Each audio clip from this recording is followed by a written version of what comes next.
Hello everyone. This is the second TFA technical forum.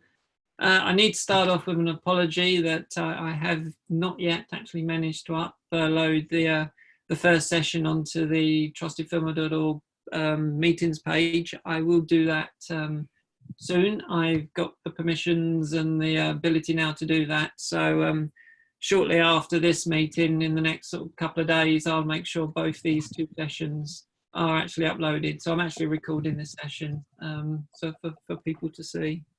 Hopefully, if Zoom is working correctly, you're seeing a screen that sort of gives you a basic overview of the agenda. So today is going to be a technical overview of the Fconf, the firmware configuration framework work that Louis has performed and implemented for the TFA project. And then, very much like the similar session last time, we'll have a review of the mailing list discussions and anybody who wants to sort of follow up on any of those.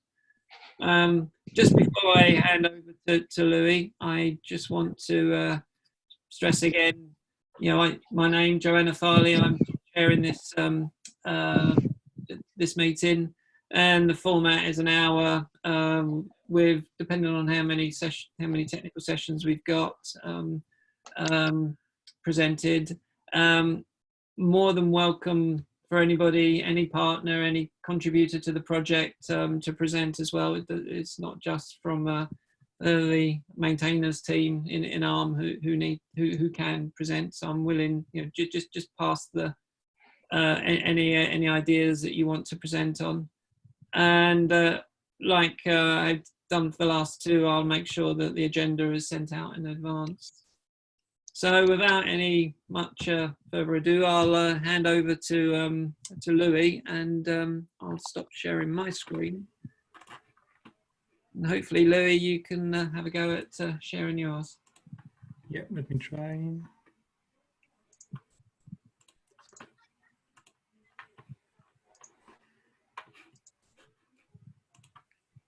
Okay. Yeah. So, can you see the slide? Yeah, great. So thanks everyone for joining us for this technical overview of the firmware configuration framework. So this features was newly merged in the TFA code base, I think 1 month ago. So it's really something new.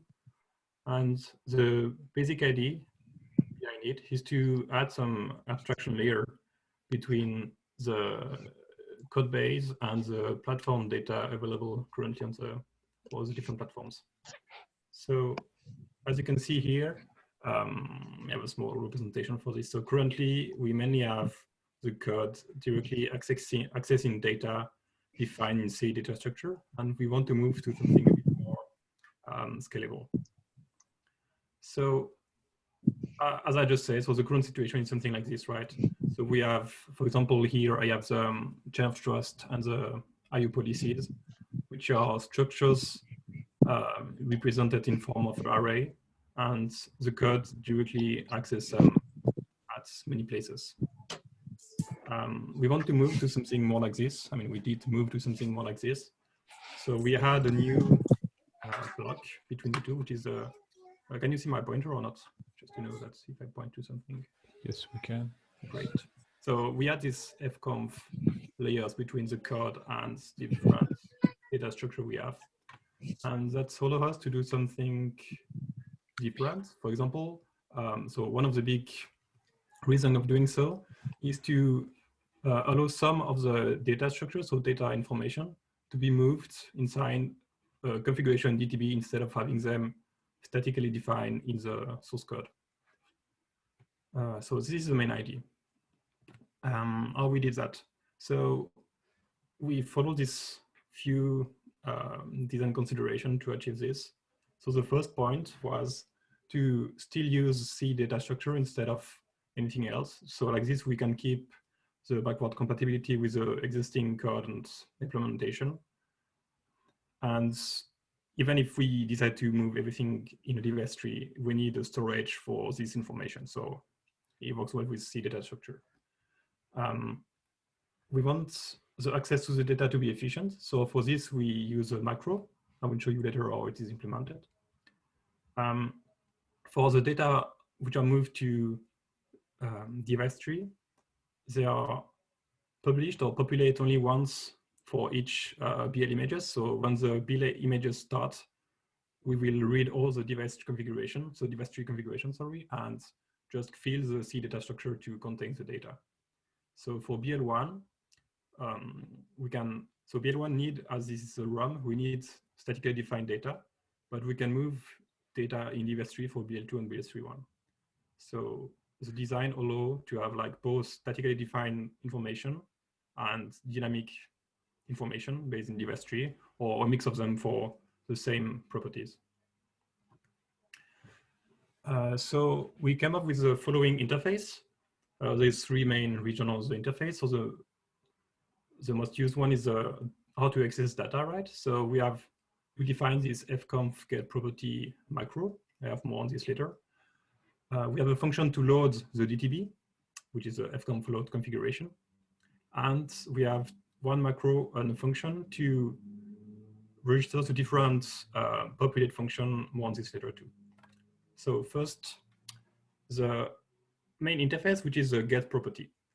So this is a two-level macro, which takes three parameters. So a namespace, a subnamespace, and the property itself. You can see the definition of the macro here. So really simple. We say two-level macro because this call will translate to another macro call. And if you want to implement or to define a property on the framework, you have to define a macro with the corresponding name here. So I have two examples in this case. So a common code example, which is a TBBR chain of trust. So you just define this macro here, which will directly map to the chain of trust description. So this is an example where we keep backward compatibility, right? So every time you call fconf get property with TBBR codes and like a BL2, the macro will directly translate to this. So you have no hits during your runtime. But it allows us to do some stuff like if you want to move this information in DTB, you can define a new structure which will contain the information. You define the second level macro. So this is to access the disable authentication and the embed TLS heap, the shared heap information. So we define a TBBR dynamic config macro. And just with this, so just with the following code, we can access this, we define a property, which can be accessed by the code. Here on the left side, on the right side, sorry, it's an example of a platform property. So we decided to move the ARM IO policies in DTB2. So we define a new ARM IO policy getter macro, which just translates to the table which contain the different IO policy. So the next bit of the interface is how we load this configuration. So all this framework is based on the hold. Hey, sorry, quick question. Yes. Where's the bounds check on the previous and the backward compatible access? But you said there's a compile time check, right? No, there's no compile time check. Would that not be a problem? Well, you are supposed to know what you are calling, right? So, I mean, well, you for have the same example, issue ID, right? So, I mean, if you call this, even now, if you put a too high value, the grants code today just use this table. So, I mean, the result will be the same. No, if there is no bound check now, it will be the same with using Fconf. So I guess Okay, if the array is visible to the compiler, and since this is pre-processed, if you have an invalid ID over there, the compiler should give you an error. So the Scott disk pointer, the size is known to the compiler. Actually, in this specific case, it is not. Was about to push a patch exactly for that. because this pointer has lost the static array size. And I see. just Raghu, I think these getters are really giving us a very good opportunity to add bound checks centralized in one place. And I think it would be good, yeah, if we improve this way, just with a debug assertion. Yeah, makes sense. Thanks. Okay. Oh yeah. So just to mention too. So I only show example where we match the macro to a structure directly, right? But nothing prevents us to just put a function call instead. So you have the possibility to match the macro to a variable, to a structure, or even a function if needed. So yeah, the configuration device tree. So as I say, it's mainly reusing the dynamic configuration we use on ARM platform. So we rename the trusted boot firmware configuration DTB to just firmware configuration. And this is the DTB loaded and authenticated by BL1. And it contains the information for other configuration DTB that can be used during the boot process. So here I had an example where we put the ARM IO policies here. So you have just like the UIDs used to load different images. So this is a load config. So now the latest piece of the puzzle is how we populate data. So for this, we have one function and one macro. So the first function is a fconf populate function, which take 2 arguments. The first one is the type, so it's a string, so the type of the configuration, and a pointer to the DTB itself. This is called at entry of BL2 and BL3.1.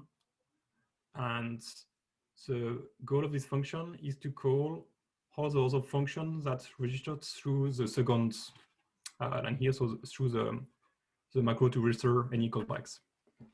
So an example, you have how it's done here on the fconf h file.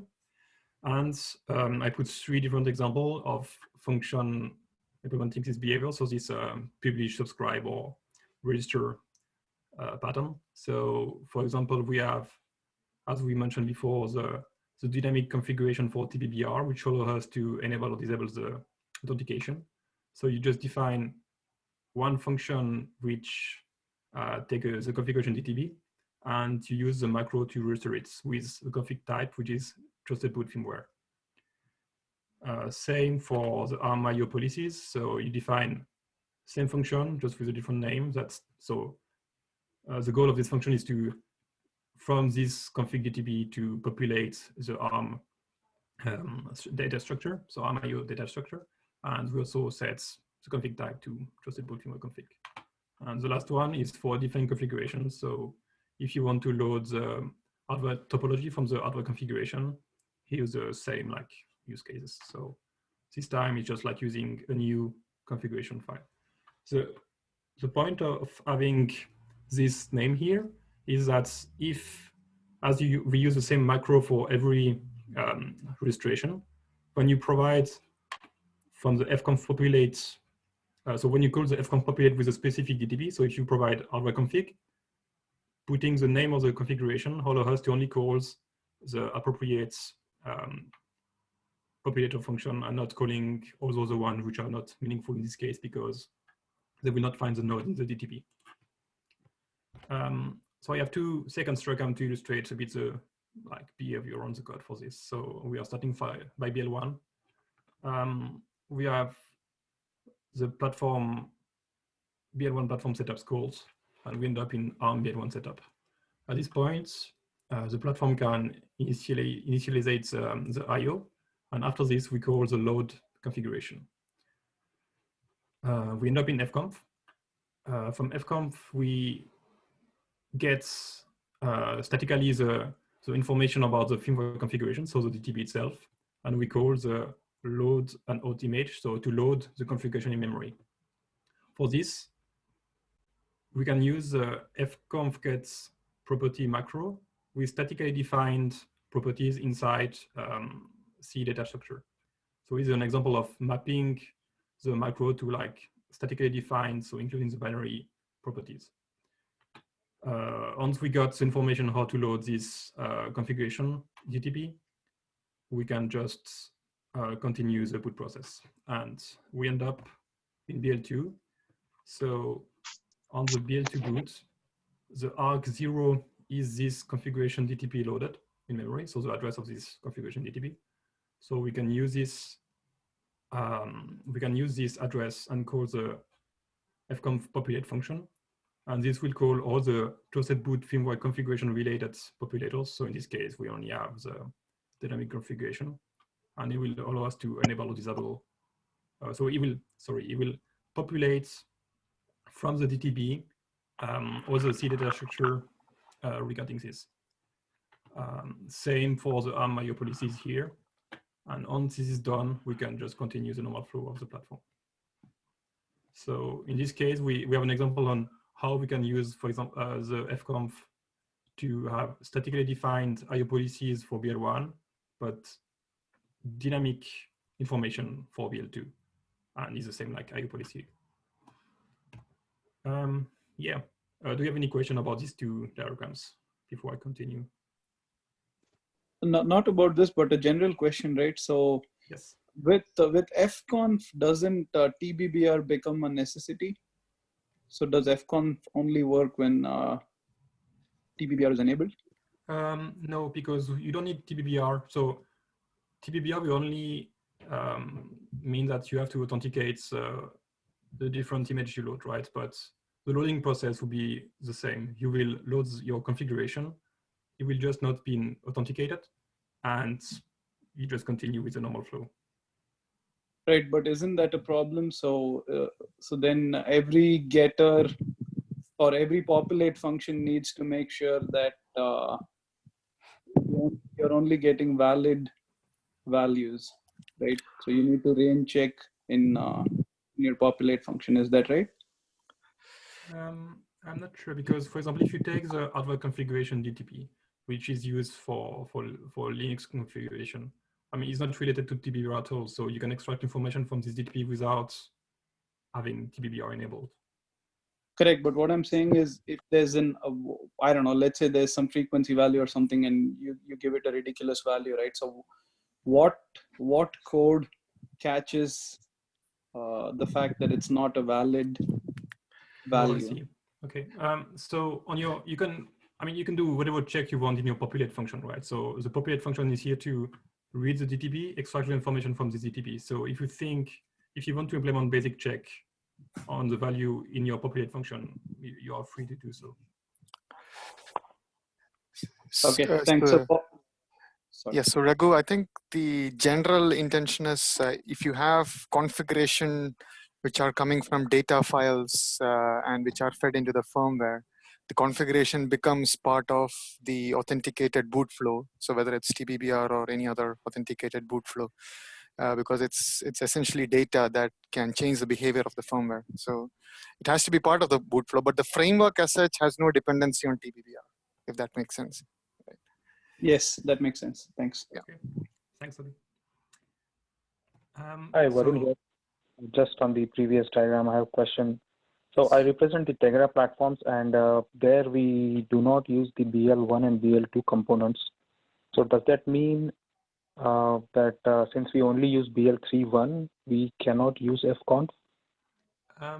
Well, if you don't have a BL1 and a BL2, that means you have another mechanism to load your BL3.1 in memory, right? Yeah. So if you decide to load the configuration in the same way, so the DTP, the DTP configuration in a way in another one, as long as this is provided to BL3.1 entry, you will be able to use Fconf. Okay. So later in the presentation, do you have a diagram which describes that scenario where platforms only use BL3.1? I don't have a slide okay. regarding this, but so I can show you here, right? So as long as, so for the entry point of BL3.1, you will expect 4 arguments. And one of them is a configuration DTP. So if you manage to call BL3.1 with a valid address for the DTP, you're fine. That's the only requirement. or nothing prevents you to load directly the DTB from BS31 if really necessary. Okay. Okay. Thanks. Yeah. So by introducing this, we introduced the principle of namespace for properties. So this all comes from for this macro, which takes 3 parameters. We decided to put some guidance on how to use this namespace and how to define them. So the main idea is to do to separate this into main categories. So the first one is all the property which can be used by the command code. So example can be tbbr, dynamic configuration. I don't have other example in mind, but these two of the examples. So you can assume that this will be available for every platforms, and you don't have it's more like a firmware related property instead of a platform specific property. And the second kind of property are the platform specific one. Example for this, like the ARM IO policy, for example. This is really something used by ARM, and other platforms don't use this. So the idea is to use ARM as a namespace to not pollute the Fconf framework, right? So if NVIDIA or QEMU want to define something really specific to the platform, they can do it. So only concern we give is to please use the platform name as the first argument of the macro. Like this, you still have the second subnamespace to play with and the name of your property. So it should allow everything to happen properly. Yeah, so here I have a small list of the different features we developed using Fconf right now. So I moved the dynamic configuration to Fconf, so it's working fine. I had a patch recently merged for moving all the ARM IO policy to Fconf. So this allows the firmware to use statically defined or fully dynamic in DTB IO policies. We had a few patches from Madhu to extract information using Fconf from the hardware configuration DTB. We had Alexei adding some properties around measure boot, and I'm sure we will have more stuff coming in the future. I think this is my last slide. So some possible improvement we can do. So currently we only have a getter function, but we don't have something to set a value in the DTB. And we realize that it's something we can use. So we have to think and implement an equivalent to set properties value directly in the DTB to share information, for example, between two.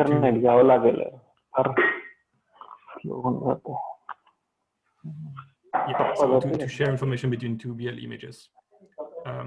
Another work in progress is only using a single DTB in the end of the different BL images. So currently we have multiple DTB used. So we have the firmware configuration, the hardware configuration, the trusted OS firmware configuration, and each of them is used at a different stage of the enders. So the work is in progress to try to simplify this and we provide the same DTB for every BL entry. And the last point I put here is moving, if possible, the chain of trust information in DTB. So instead of having a statically defined chain of trust, the idea would be to move this in a DTB and to allow the possibility to change more easily the chain of trust as is part of DTB. Yeah, so as this feature is already matched, we already have a documentation page for this. So if you want more information or to take the time to read them, please go on trustedfirmware.org and have a look at the documentation. It's under also component Fconf. And that's it. Do you have any question? So Louis, one clarification. So when you say one Fconf between different BL images, it's just that you could have different configs. It's just that only one of them will be passed, having pointers to the other configs. Yes, exactly. Yeah, so yeah. This is what I try to illustrate here, right? So the current situation is between BL1 and BL2, we provide in ARC0 the whole trusted boot firmware configuration, and in ARC2 the hardware configuration. Between BL2 and BL3, we provide the SOC and the hardware config, etc., etc. So the idea would be to only provide the same DTB, and I don't think we can do this for BS31 to BS33 because we are not really in control for this. But we can do it for these two stages. And as we have already all the information available on this Firmware config DTB, so we have the address and the ID of the other configuration. We can load them only when required by the platform. So I have a small diagram to show this. So doing the BL1 and BL2 handoffs, you populate your DTB information, and you get the base address of your DTB, and BL2 can directly load this configuration. So that means that even if we want to add new configuration to this list, it would be really easy. You just have to add a new node, and you will be able to add as many configuration files as you want. Because one of the limitations here is like we only have 4 arguments. So if you want to provide more than 3 or 2 configuration with the current mechanism, we cannot do it. Okay, thanks, Lee. Hi, this is Ruchika from NXP. So one question with respect to the platforms who have BL2 at EL3 mode. So if you can move to the next slide. Here, here you have mentioned that from the BL1 to BL2, there is a handoff of the firmware config. So Yes. in case we are not having the BL1, so basically the BL2 needs to be given an address where this firmware config would be already present. Is Yes, that exactly. understanding correct? Yes. Okay, thanks. Okay.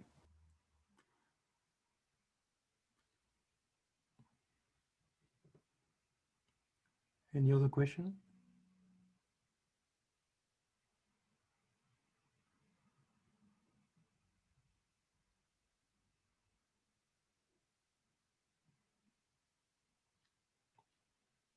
Okay, I don't think so. So I think Joanna can.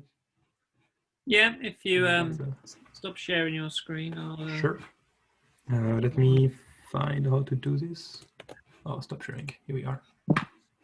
So one last comment. I guess it's worth mentioning the configuration files themselves are platform dependent in the sense it's not mandatory because many platforms will have limitations on memory and other things to use configuration files.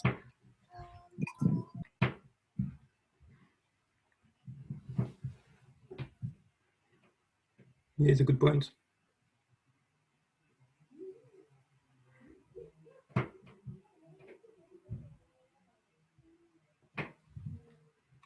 It might be worth warning users that that they need to validate the parameters the configurations, and it's a good idea to use TBBR or have the config file authenticated in some way. So perhaps in the documentation. That's the only comment. Yeah, okay, thank you. Okay, if there's no more questions about that topic, so thank you, Louis, for presenting the Fconf feature. So the normal format of this meeting is to now go over to look at the mail archives and see if anybody's got any discussions or any subjects they want to talk about. Bear with me, I'll try and share the screen. I think it's that one. Share. So hopefully, folks, you can see the mail archives. So this is for March, and these are the various subjects we've been talking about. And the format is does anybody want to follow up on any of these subjects? There's been some interesting discussions about measured boot recently, and then there's the project maintenance proposal Sandrine posted a couple of days ago. Happy to have a ongoing discussion here now, in this meeting, if people want to sort of take these things forward a little bit more. Yeah, I guess I can ask Alexei if he got a chance to think about having a platform hook for measured boot, to sort of extend PCRs. Is he on? Yeah, I'm on. So I think what would be practical right now, so the current measured boot implementation is the FVP platform specific. So I think for now we can go ahead with the current implementation, and then later if we need to provide some modifications for the current design, we can do that. Nothing can stop any platform maintainer to create his own implementation or ask to provide some patches for the new features that they want to implement. Okay. Yeah, it would be nice if some of this is common code, right? Because I mean, I guess you don't want 10 platforms implementing it in 10 different ways.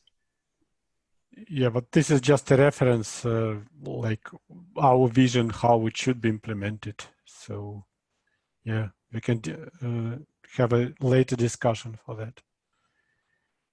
But I think currently we need to go ahead with something.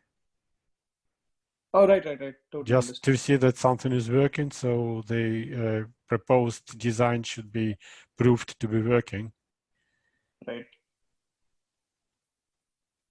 Okay. And also, does anybody have any thoughts on, crypto agility of BL1?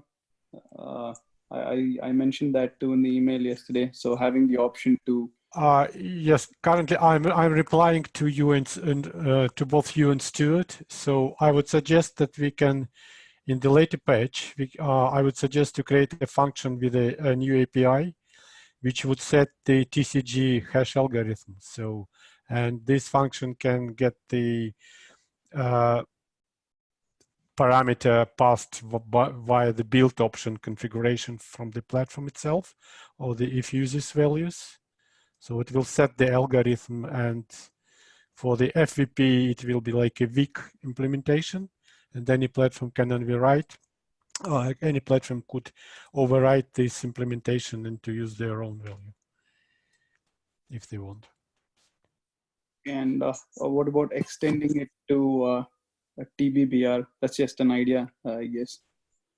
Extending to existing trust TBBR, both. yeah, it requires some changes in the TBBR implementation, because I explained yesterday what the current situation is and what the issue is there. So just to understand, what is meant by extending to TBBR? I didn't get that point. Oh, well, I guess what I mean is, so right now it's a build time option that, okay, you're using RSA or something, right? So something that I thought about during the discussion was that, it might be worth compiling in ECDSA and RSA, for example, and SHA-256, 384, 512, and then use use Fconf to tell you what algorithm to use. Yes, I think we already kind of support it in the sense we have a test configuration where we enable two different algorithms, RSA and ECDSA. And depending on the key or the signature, from the signature, you can identify what type of algorithm it is. And I think there is already some capability, but yeah, what you say can be done using Fconf, yeah. Yeah, but the problem is that in this case, we would have to support both algorithms to have all. Yes, so that's the support for the algorithm is coming from the embed crypto or the embed TLS software library. Yeah, it's a configuration option, so it allows you to set multiple algorithms, and depending on how you invoke it, you use it. It works really. So I think that's certainly possible. Yeah.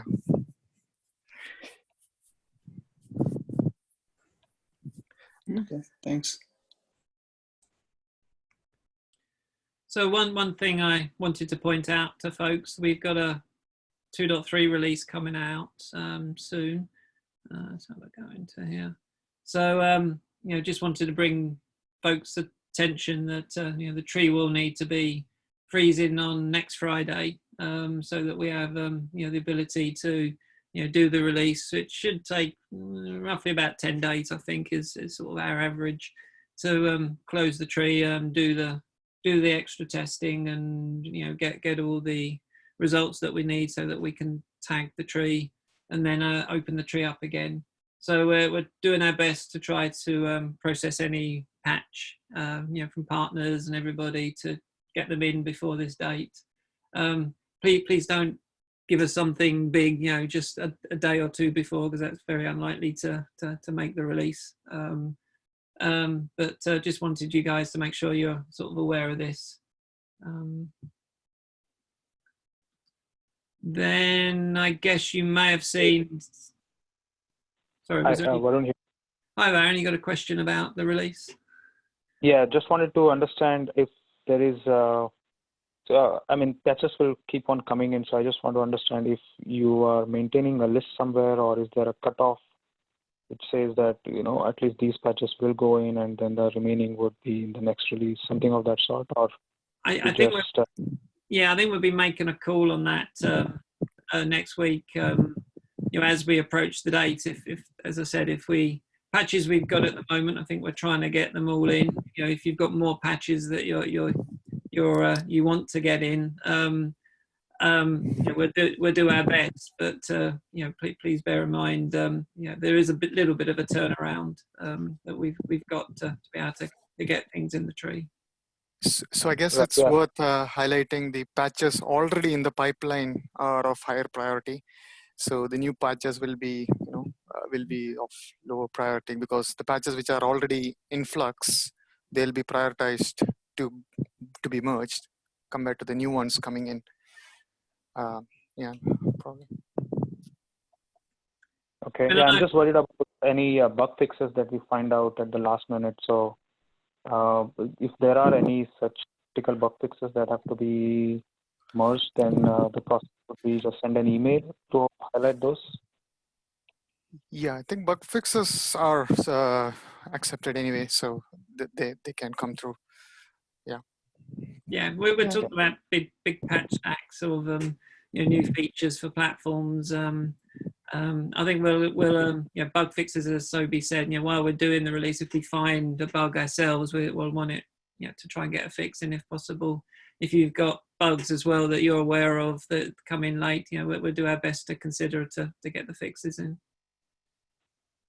Yeah, and documentation patches as well would be okay after the code freeze. That's something we can merge after the code freeze if needed. Okay, thanks. And I guess tied to this subject, you're probably aware of Sandrine's proposal that she's posted on the list. I see some folks are already discussing it. You know, please do you know, give us feedback in the lists of what you think. You know, we are trying to improve things, like I've sort of spoken about previously.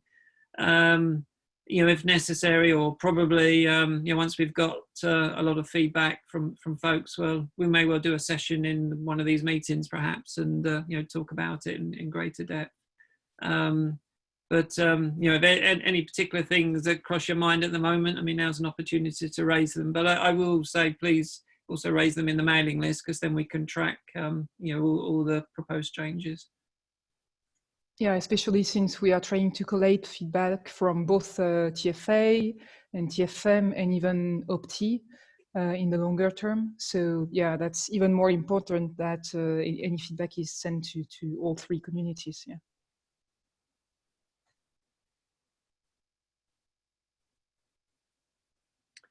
I'm sure once you guys have had a chance to digest the proposal, that you know, you will give us some feedback, because we're trying to do this for the benefit of the project.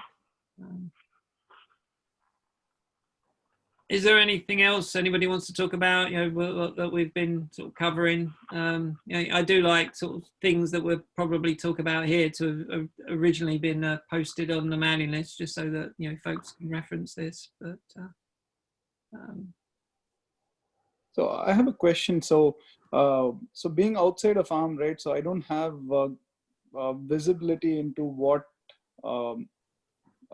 changes are going in or what's in the pipeline. So would it, is there some system that's in place that I can look at and I'll be like, okay, yeah, so Alexi is working on measured boot or somebody else is working on Fconf. Is there something like that, or? I guess there isn't at the moment. I mean, beyond seeing the patches for review and also, where people announce new features that, like these RFCs is, that you see people submitting here as, because when we're posting things on here, requests for comments and the fact that new features and, the proposal for measured boot, this is something that, is definitely in our pipeline that we're working on. But it's, yeah, the mailing list ought to be the sort of central place we go to. That's what we're trying to do. But happy to take ideas and suggestions and see what we can do to work with. Okay. Yeah, maybe it's worth pointing out, if you are not aware of that we have a couple of dashboards in Gerrit that organize the patches, and we mainly use that. So I don't know whether anybody outside of ARM uses it, but this is one of our key tools to try and progress patches, to try to identify which ones needs which type of review. So I've just put the link into the chat if that's useful to you. Okay, thanks. Yeah, I guess. Sorry. I guess it's also worth mentioning Matteo publishes a roadmap. I think it's visible externally. Joanna, correct me if I'm wrong. I'm not 100% sure how much visibility. Yeah, but I think there is a public roadmap he does publish periodically. Yes, it's in one of the blogs, or so there is a public version of the roadmap which shows you the big ticket items like the measured boot and some of the upcoming big features. But we do have a lot of internal project improvement things which are not visible in the roadmap. Yeah, but I think that would be another resource to look into to see what we are working on. It's visible, it's accurate for the next quarter, but beyond that, things can shift depending on how things shape up towards the end of that quarter. Thanks. Yeah, I guess I was asking, so what tool do you guys use to prevent, I don't know, 2 or 3 developers working on the same thing, right? Sort of conflict management, if you will. So what we're trying to promote then, when people are doing work in a particular area, to actually make use of the mailing list. We have, I think when we were on GitHub, we had the issues list there, and people would publish things on the issues list when they're starting to work in an area, so that folks have visibility. When we moved to trustedfirmware.org, there is a ticketing system that's it's not ideal. It's called Fabricator, and some folks, I think our current guidance says to post things there, but I think part of our review of the practices is to make more use of the mailing list, because sometimes people don't. Although you can set up mail notifications on the Fabrica, the ticketing system, they're the type of tickets that you get fed up with, and you send to the trash folder without really reading them. So I think what we want to try to do is make use of the mailing list, to indicate where areas and folks are working in certain areas. Makes sense. Thank you. Yeah, well, what tends to happen in practice is we push out the notification when the patches are almost like done. So I think we have a bit of improvement over there. We can send it out even earlier. In fact, I think one of the key goals is have the mailing list trigger the discussion on the design itself. So we hope to have the initial designs itself being published externally, and then the discussion and the formalization of the design happens externally. So that gives a good indication of, okay, who's going to work on it and what's going to come up. Yeah, I guess it's probably worth mentioning that, you know, we do design reviews internally on features, and, you know, there is a goal, you know, as you can see, we're trying to be more and more open, is that rather than hold them internally first, we hold them on in this call. You know, the features you guys have been presented so far over the last couple of weeks are ones that, you know, went in, you know, a little while back, and if we can start doing our design reviews of new features we're working on and areas, you know, issues we're trying to address and solve in this call, you know, very much in the sessions that we've just had, then of course you're going to get more visibility on some of the work, you know, why it's still going on, as opposed to what I've done for the last couple of weeks is rerun internal presentations that we've had on features that are now delivered. But it's still a learning process for us to, you know, try to work more open, and you know, if necessary, you know, we might do this meeting every week, perhaps. Is it? But currently we're trying to do it every other week. So, you know, there are ideas of what we want to try to do to be a bit more open and in work that's ongoing. So apologies that you've been presented work that's already delivered, but you know, we're still trying to sort of build up how to run these types of meetings. Oh yeah, it's not criticism at all. This is absolutely, I think what we're doing is great here. So I think in the past, when I worked on trusted firmware, yeah, we worked on some things internally because it wasn't available or it wasn't known that it was already being implemented, you know, in common code. So I guess it'll help platforms if it's known ahead of time that okay, there's something coming up, perhaps yeah, we could contribute to that directly. It'll also help with you know, platforms using more upstream code as opposed to creating forks of trusted firmware. So yeah, thanks. I mean, you guys are doing great. So okay, thank you. So we got 10 minutes. Is there any other discussions, you know, anything that folks want to raise before we finish this one this week?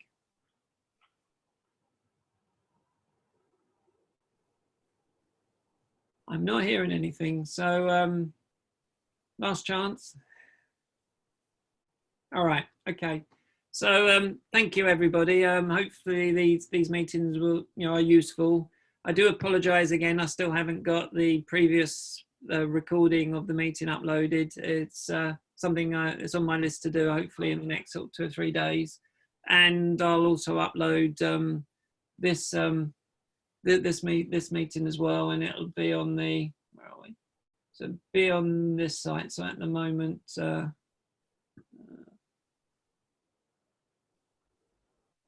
this one. Yeah, so at the moment it's we've got nothing recorded here, just the fact that the first one was held. So this page will be updated with the information of the recordings and copies of the slides as well. So, all right, thank you everybody, and speak to folks on the mailing list and in this meeting in a couple of weeks' time. all right, thanks. Bye. Thank you. Thanks, John. Bye, thanks. Bye. Bye. Bye. Bye-bye.